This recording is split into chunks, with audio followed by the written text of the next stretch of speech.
Hi, welcome to everyone's favourite segment, Mailbag, where I open my mail. Let's get straight into it. This one has come express from South Africa. Hi to all my South African viewers, from Ryan Van Veren, and he sent it express for a reason, because this kinda has a deadline. And no, it's not a Kickstarter. You'll see. Yes, I know what it is. This is going to be awesome. Let's have a look. So thank you very much. Actually, I'll carefully, this one warrants careful opening. I will be very careful to open it. So, please excuse the cop out. And let's have a squeeze. Wouldn't want to cut into it. So, okay, here we go. Ta-da! I won't show you yet. I will, definitely have to be very careful. In fact, I will open the back side of it. And the good thing about this, Ryan made it himself. And there's a video, there's a YouTube video, which I'll link in. And he's made this specifically for me. Sorry about the suspense. But, handmade. Ta-da! Back to the Future Out of Time number plate made out of wood. Awesome. Thank you very much, Ryan. Yes, it is CNC milled and painted and with the various colours. And he goes through step by step in his YouTube video how he actually made this for me. And it's fantastic. It's worth a look. I'll link it in down below. Awesome. And of course, this is a big deal because it is currently Monday, October 19th, 2015. And in 2 days' time on Wednesday, well, at least here in Australia, Wednesday, the 21st of October 2015, is the date that Marty McFly went into the future. Woohoo! Awesome. Apparently, Cubs might actually win the World Series. Will they? I don't know. Leave it in the comments down below if you reckon they will. So yes, there's all sorts of celebrations all around the world, except really here in Sydney. Unfortunately, I'll tell you what, I was actually excited for this event. I was going to actually book out a cinema, and I mentioned this in a previous video, maybe. Sorry if I have. Anyway, I was going to book out an entire huge cinema. I was going to get the Orpheum cinema that has the pipe organ that comes up out of the stage and all sorts of, and play the Back to the Future theme and everything else. Anyway, I was going to book out the entire cinema, do a crowdfunding thing, have everyone come. And then it turns out Universal Studios, the dickheads that they are, signed an exclusive agreement with Hoyts here in Australia for the exclusive showing of it in October. So I went to Hoyts and said, you must have some big thing planned, right? What's planned? No, we're going to show it on the 21st of October, but they're only showing Back to the Future Part 1. Are you shitting me? Bloody Hoyts. Unbelievable. They're only showing Part 1. Anyway, I got a quote for hiring out a whole cinema, which would have been a pretty crap cinema. It's in just like a shopping centre. It's nothing special. And it was all reasonably priced, but one at 100 people minimum, which was okay. But I kind of lost all enthusiasm because Hoyts are just hopeless. So apparently no special events happening. Unfortunately, I don't even know what I'll do. I'll probably just sit here in the lab and watch all 3 movies back to back. I might just stream it live, actually. Maybe do a Google Hangout or something like that if anyone else is watching it. Maybe I'll try and set that up and, I don't know, a bunch of nerds can just hang out on beanbags and watch Back to the Future. So anyway, that's all I've got, unfortunately. Although, there might be something coming up. But, unfortunately, I couldn't do it for the 21st of October. But, hopefully, in a few more weeks, something special. Thanks, Ryan. This is awesome. It's going straight to the pool room. Next up, one from Marcel Thuma, if I'm pronouncing it correctly. I'm almost certainly not. He's from Niederkassel in Germany, I think. Anyway, guten Tag to all my German viewers. Let's check out what Marcel has sent, shall we? We have a note. Hey, he's 16 years old. Good on you, Marcel. Awesome. And he visited an engineering school in Germany. He likes to work with electrical stuff, Raspberry Pi and Arduino. That's cool. I sent you a board that controls the doors in a lift. There you go. Anyway, here is the board. Was in repair, but the repair company made some nasty stuff with the board. Now the board is useless. There is some super glue near the RAM and some pins are missing. Oopsie. All right. We'll do a quick, well, it's not a teardown. We'll do a quick 2-minute look-see. So this is what controls the doors in a lift. It seems a bit much. I mean, check it out. You know, you've got to have all the interface stuff, of course. Here's your serial, double L on the end, and it's the Portronic 4000. Sounds like something from Robocop or something like that. Anyway, I guess it's got to have all the requisite stuff, the serial interface, the isolated comms. This would be all the communications interface. It'd be like a serial comms port going to it. We've got all our drive out here. We've got relay outputs, which would operate the doors. We've got, well, are these power trannies up here? Or are they voltage regulators? Yeah, they're power trannies. Whether or not they're operating as regulators, I don't think so. You don't need that sort of heatsink and that many for just powering some logic and drive stuff on here. So that's a, you know, not uncommon arrangement. Got the sill pad on the back isolating it, but interestingly, they didn't bother to bend the leads and put them through holes. They just, actually, they had to bend. Did they have to bend them? Yep, they had to bend them slightly down. So it's a bit how you're doing. That's not the world's best engineering there, but yeah, like fairly common technique to just put a cutout in the board and mount your power trannies right angle like that. No worries. Don't know what the that board up there's doing. Oscillator, what's that for? That's for this Infineon part on the back there. I won't even bother looking up that part number, but yeah, that looks like a fairly grunty processor for what it's doing. Genuine bodge. Check it out. And I don't think I've seen ROE branded caps before. Von Hand.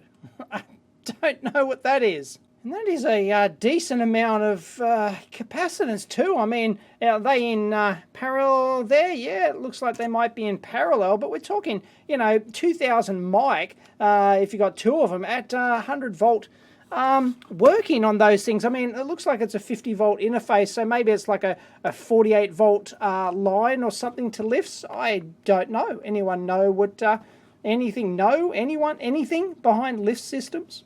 Next up, one from Portugal. I don't want my Portuguese viewers, from Samuel Vieira Marques Lourenco. It rings a bell because the writing rings a bell and the name rings a bell. Anyway, he's from, Portimão in Portugal. So let's check out what he sent.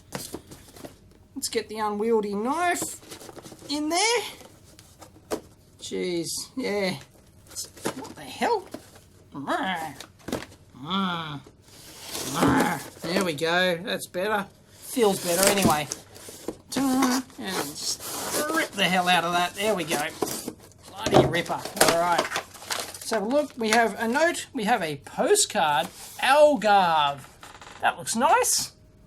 Nice little arch action happening there. Very nice. And we've got a little board. Tiny little board. Anyway, I won't open it up here because it's tiny. So we'll check it out. And it looks like Samuel has sent in this little thing, which we'll take a good look at in a minute. A 10 megahertz clock generator. Interesting. By the time I sent this, still saw no review because he sent this a second time? Its jitter performance is not very good. No, it was precision. Nevertheless, I'm planning to launch a low jitter version, less than 300 femtoseconds. Thank you very much. That's 10 to the power of minus 15. None of that picosecond rubbish. So, yeah, I don't recall that. Sorry, if it's still sitting on the mailbag shelf, I might have to go have a look. I want the 10 meg clock generator.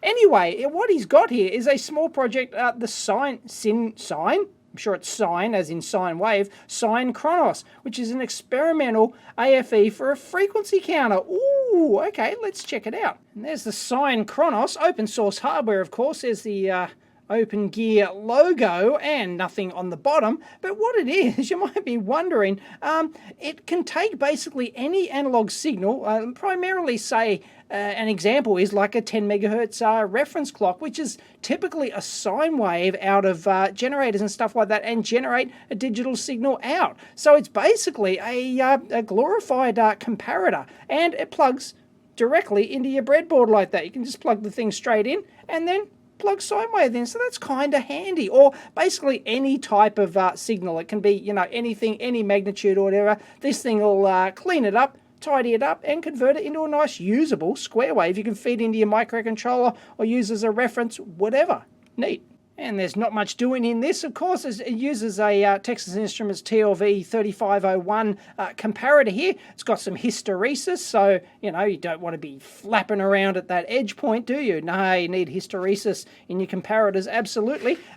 Just got an AC coupled input, Bob's your uncle, straight in, and then a nice little digital out. Nice, and you feed in the power, ground and power via there, so the output will be whatever logic level you put into the power pin.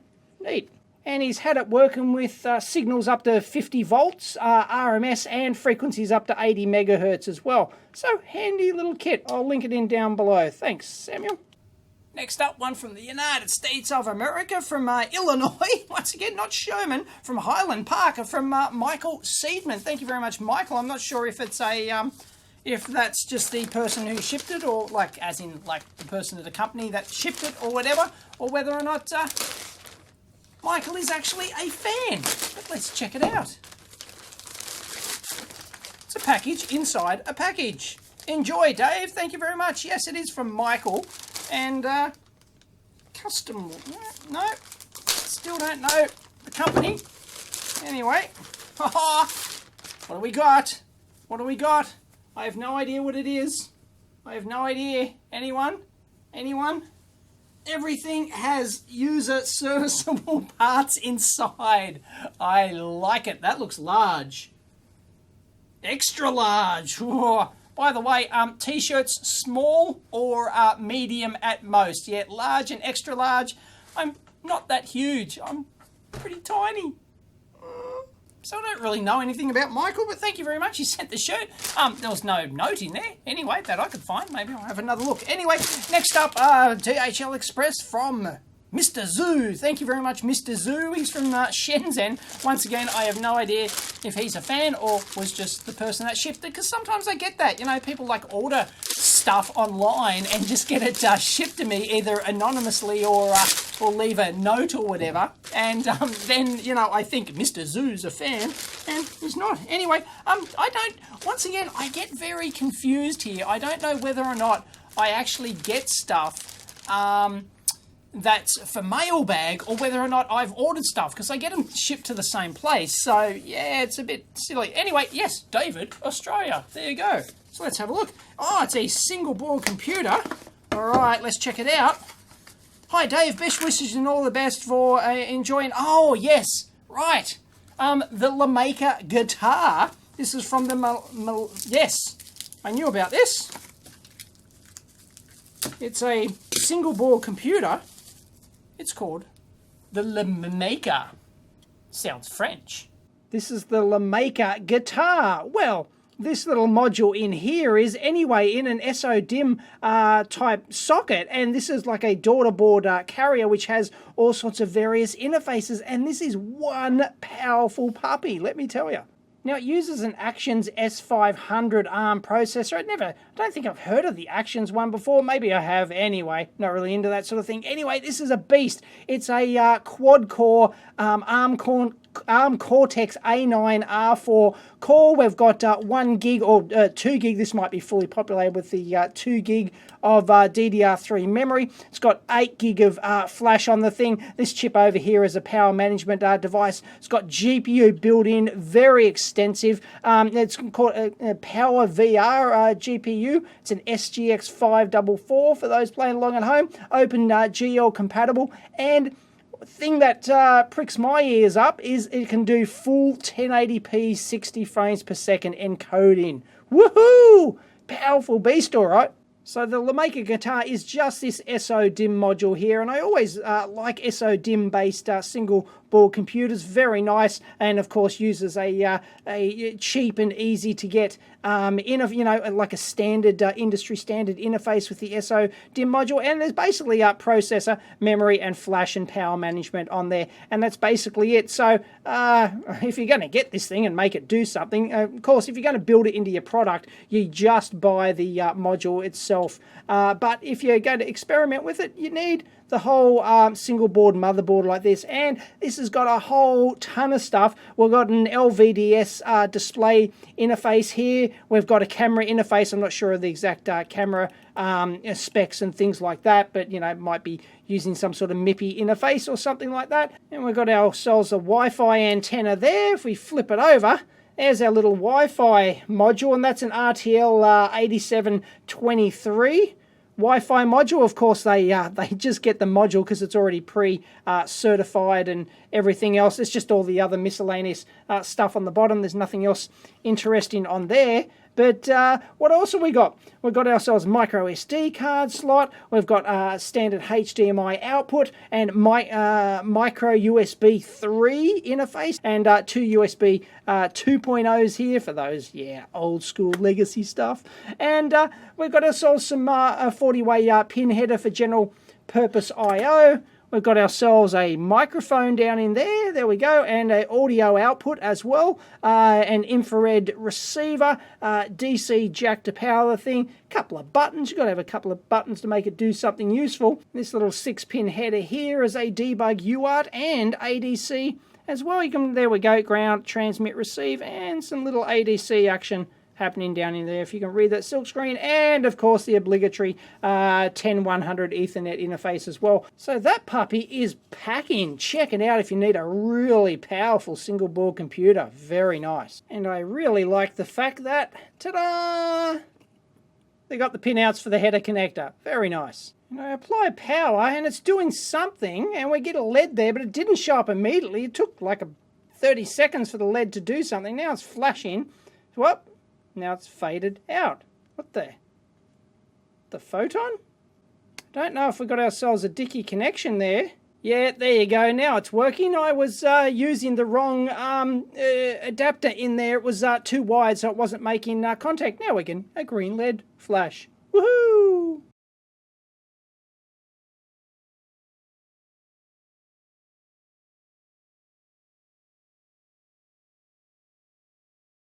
And it came with no instructions in the box at all, getting started or software or anything like that. And there's no micro SD card plugged into the thing, but it's it's flashing, doing something, I don't know. Hook it up to a monitor, and well, I'm getting zippity doodah. So yeah, out of the box experience. Wah.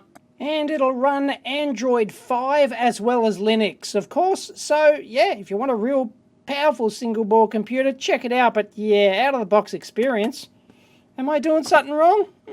And by the way, you can power it directly from a lithium-ion battery, 3.7 volts. Bingo, just whack the header in there and away you go. I don't know if it's got charging circuitry built in. I'd have to have a look, quite possibly. Be surprised if it didn't, but that's a nice touch. Next up, one from the old Dart. This one's from Tinmouth Software. I believe that's how you pronounce it. Tynemouth? It's spelt Ty, T-Y-N-E. Tinmouth, maybe. I don't know.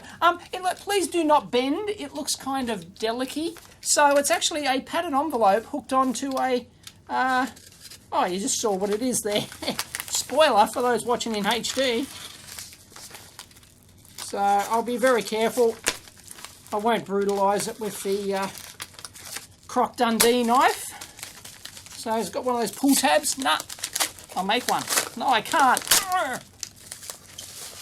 What do we got? It's a USB lead. I guess I need a USB lead and something, and a couple of little holders. We've got a little board, got a tiny tot board, and let's see what's in here. Da, da, da, da, da. It's obviously something. Oh, anyway, It's paper overlays. Let's have a look. It's a keyboard.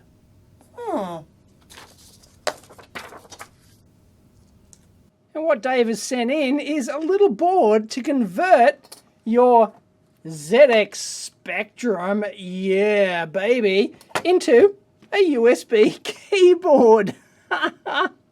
Let's give it a whirl.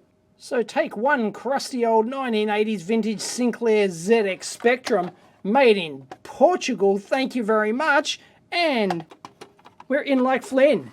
Now we can hook up the keyboard. Actually, this one's in pretty good nick. Wow, look at that.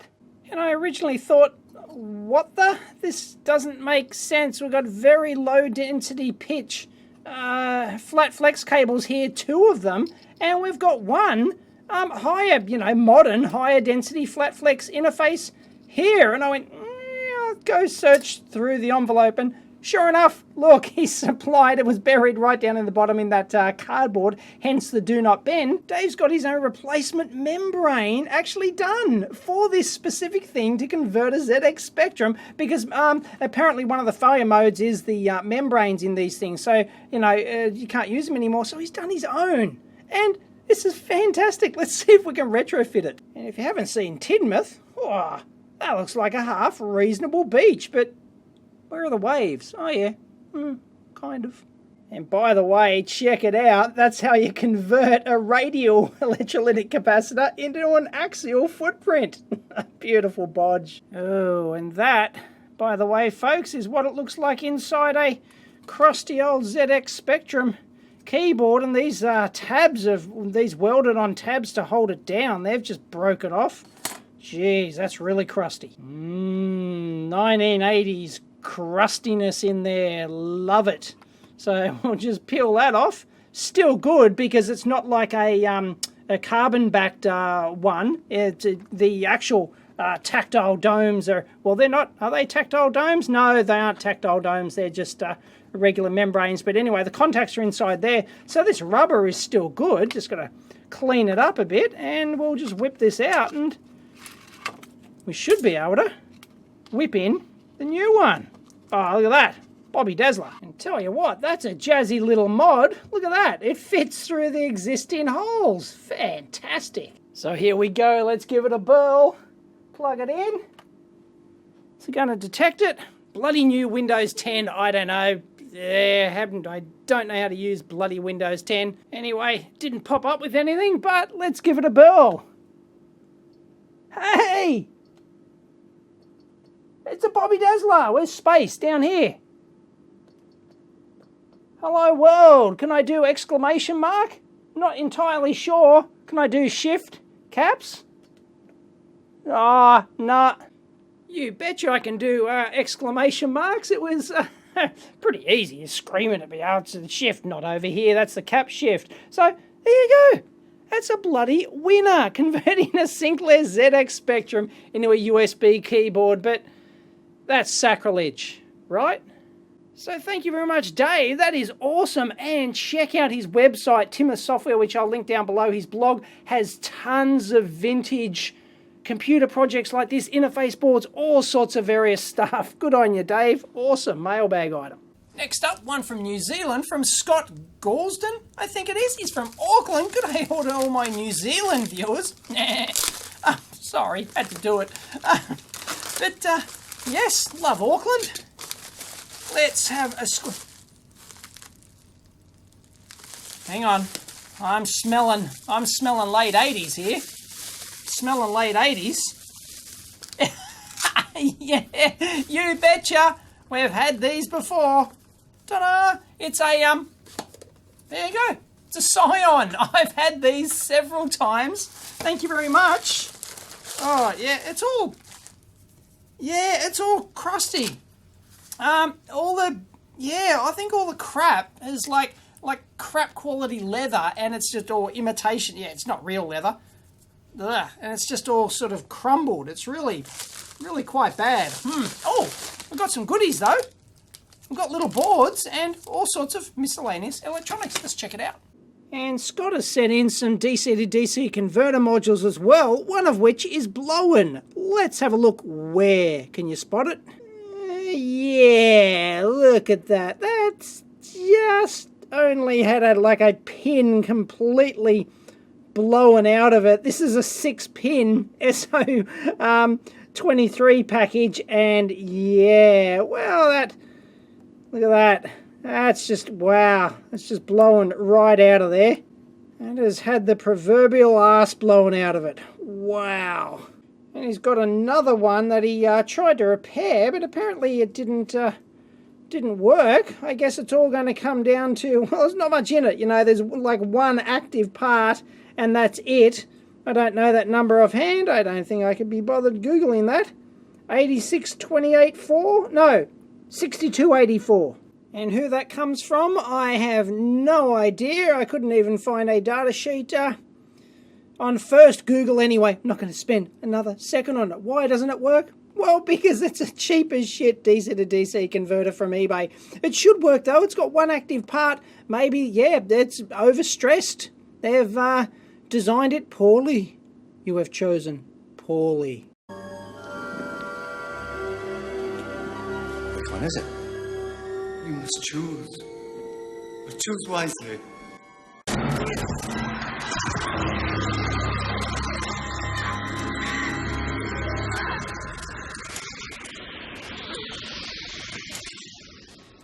He chose poorly. And he's included this RF transmitter and receiver module. Check this out. This is, look, the imitation wood look.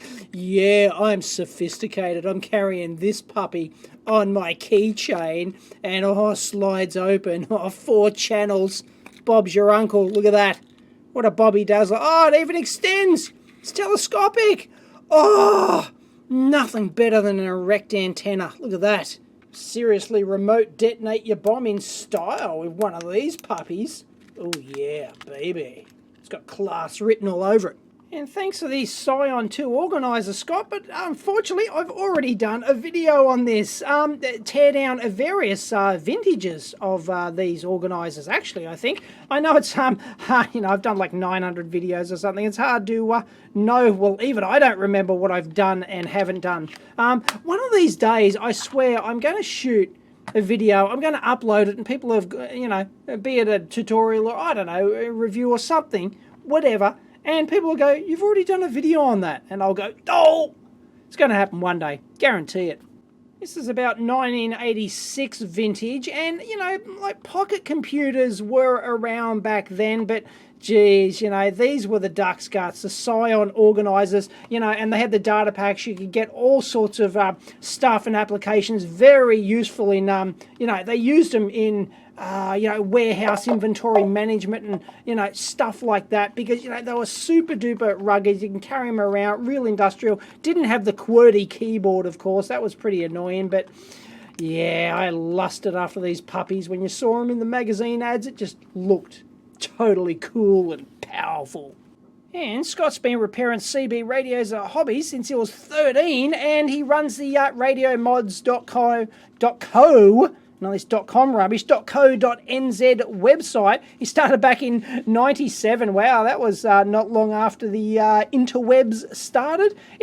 Which is the second largest CB site on the net. There you go, fantastic. And he's also got a picture of his lab. Look at that. Oh, lots of old school analog stuff.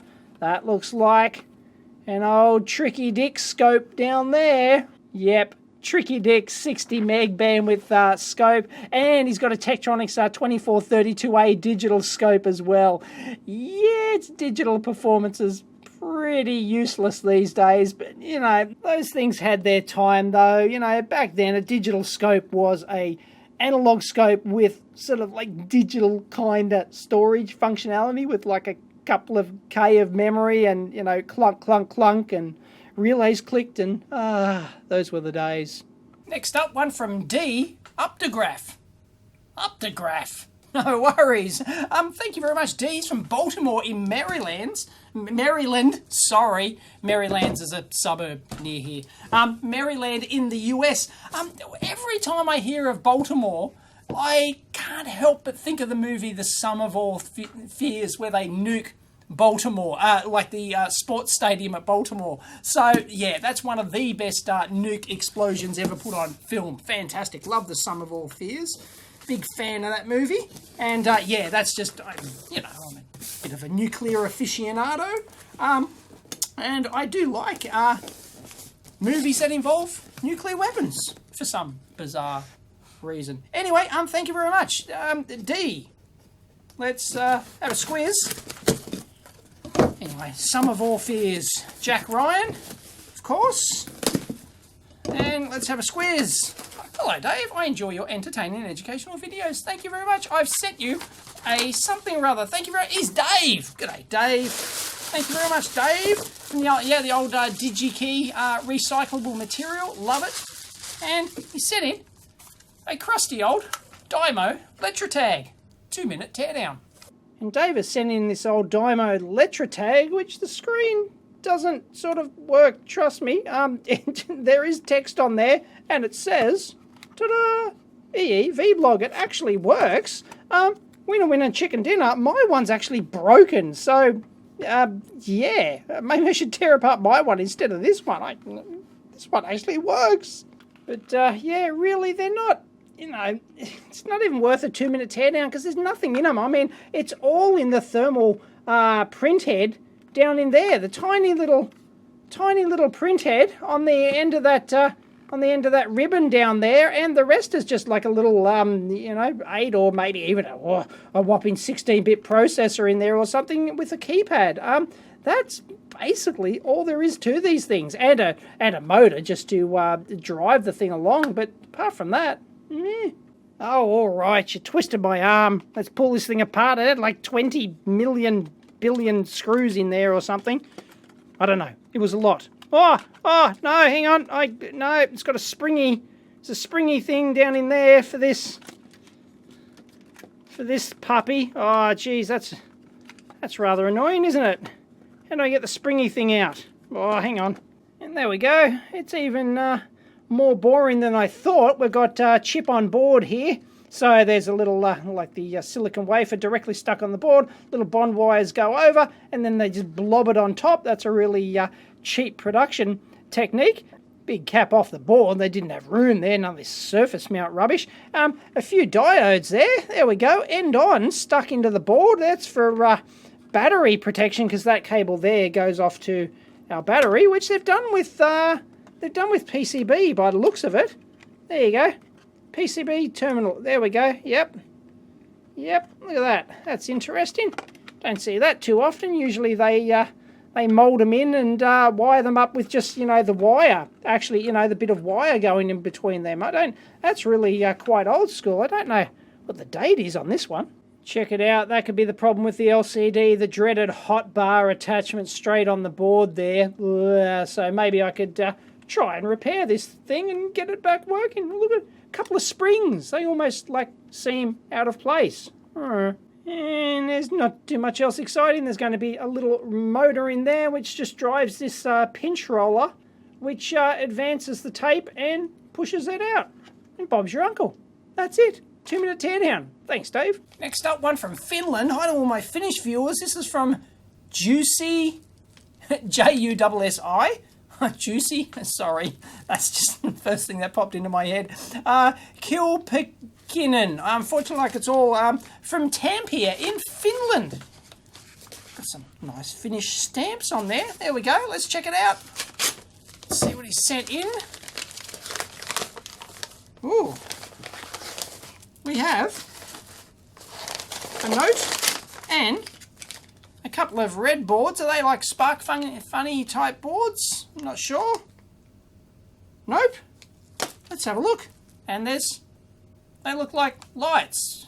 LEDs. Little, Christmas, yes. Christmassy light things. I'm guessing it's some sort of Christmas light controller. And doesn't Tampere look lovely? If I'm pronouncing it correctly, of course. That looks very, very nice. I want to go there. Aha, it's pronounced UC. There you go. Good on you, UC. Sorry about that. And UC's got a master's in EE, ended up working as a SoC chip designer. There you go. His primary interests, though, are circuit and PCB design. Yeah, if you're working on chip design, not so much, like actual hardware circuit design as such. So, yeah, he tries to keep his hobby skills in order. Awesome. And these are his first 2 projects he's going to sell to a general audience. Check them out. What they are is little USB LED drivers. Very nice. I like it. I like the connectors on there for the strings. Geez, they're pretty... I don't think I've seen those before. Not, usually like they're a vertical form factor. I like the low profile nature of those. Geez, that's jazzy. In fact, he's really gone low profile. He's done the old board cutout there for the micro USB connector. That's fairly common if you want to, really keep the thing low profile. I mean, that inductors, that's the biggest thing there. But yeah, you can actually get really low profile boards if you do stuff like that USB. It just goes right on the end like that. And ta-da, it works. It's got a little pot in there, if I can get in there. And we can dim those puppies right down. Nice. So thanks, UC. I'll link in your website down below if people want to check them out. Yes, open source hardware. We love it. And yes, we got one from Australia, you bloody beauty. This is from Lawrence Bilson. Yes, he's having a second suck of the sav. He even admits it. He's from, there you go, it's Maryland's again, but in Western Australia this time. So thank you very much, Lawrence. Let's see what he's getting. And he says, how about a teardown of the spy bug sweeper? Yeah, I found it in my cleanup of the... Oh, lab. Oh, it's one of those It's a Fitbit. It's a Fitbit. And is this another Fitbit? I don't know. I'm not up on my Fitbits. I'm sorry. That one doesn't have anything on the front. Huh? Anyway, it's got some track... It's got... I don't know. Let's have a squeeze. Thanks, Lawrence. And Lawrence is sending these Fitbits. These are all the rage, aren't they? Even though I'm a fitness person, I don't like to track my performance, so bugger that. But yeah, we can probably do a separate teardown. This is not going to be a 2-minute teardown. There we go. We've got a sensor on the back. That would be the to measure your pulse rate optically through the skin. No worries at all.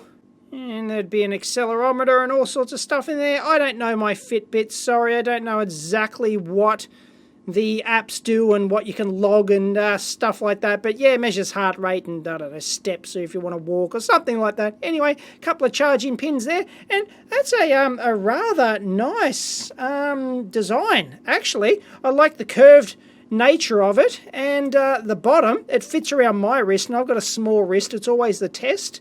And... it's all one big rubber integrated thing. It feels... I'm giving up tug on that. Got to have a good tug. And I don't know what Fitbit model this is, but does it have a battery in there or anything? No idea. No idea whatsoever. Is that an older model, a bigger model, whatever? But yeah, once again, very nicely molded integral case. I really like that. And is that like a e-ink, e-paper type display? So thanks, Lawrence. We'll leave those for a separate Teardown Tuesday. Awesome. So thank you for everyone who's sending something to Mailbag Monday. Sorry if yours is still sitting on the shelf. I'll endeavour to try and get around to it. I do just open them at random. Anyway, I think we're out of the big ones. Only got little ones. Nothing wrong with the little package though. Anyway, if you want to discuss it, jump on over to the EEVblog forum and all that sort of jazz. And if you like it, please give it a big thumbs up. Like, yeah, really too close to the camera so you can just see my thumb. Anyway, one of those things. Catch you next time.